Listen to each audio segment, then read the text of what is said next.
పులివెందులలో కూటమి నేతల మధ్య కుమ్ములాటలు మొదలయ్యాయి. ఇసుక క్వారీల టెండర్ల వ్యవహారం టీడీపీ జనసేన నేతల మధ్య అగ్గిరాజేసింది. ఇంతకీ కూటమి నేతల మధ్య వివాదానికి కారణమేంటి?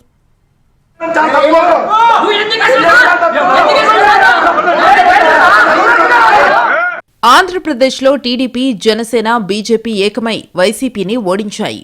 అయితే ఇప్పుడు కూటమి నేతల మధ్య విభేదాలు బగ్గుమంటున్నాయి. కడప జిల్లాలో 2 ఇసుక క్వారీల విషయంలో టీడీపీ జనసేన నేతల మధ్య అగ్గి రాసుకుంది.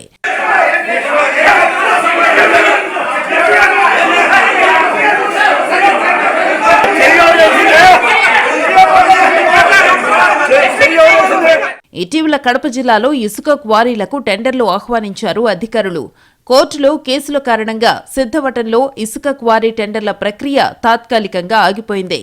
గుండ్లమూల, పులివెందులలోని చక్రాయిపేట ఇసుక క్వారీలు తమకు దక్కాలని బీటెక్ రవి అనుచరుల వర్గం పట్టుబట్టింది.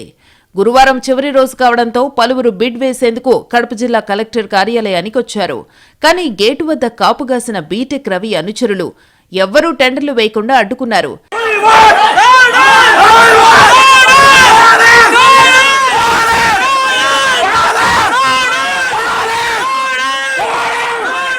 కడప ఎమ్మెల్యే మాధవి అనుచరులు కమలాపురం ఎమ్మెల్యే కృష్ణ చేతన్ రెడ్డి వర్గంతో పాటు రాజంపేటకు చెందిన జన సైనికులను టీడీపీకి చెందిన బీటెక్ రవి వర్గం అడ్డుకోవడం ఉద్రిక్తతలకు దారితీసింది. మా ప్రాంతంలో మీ పెత్తనం ఏంటంటూ టీడీపీ నేతల్ని జనసేన నాయకులు నిలదీసినట్టు సమాచారం. వాగ్వాదం కాస్త తోపులాటకు దారితీయడంతో పోలీసులు వచ్చి సర్ది చెప్పినట్టు తెలుస్తోంది. మొత్తానికి ఏపీలో కూటమి నేతల మధ్య విభేదాలు ఇసుక క్వారీల టెండర్లలో బయటపడ్డాయి.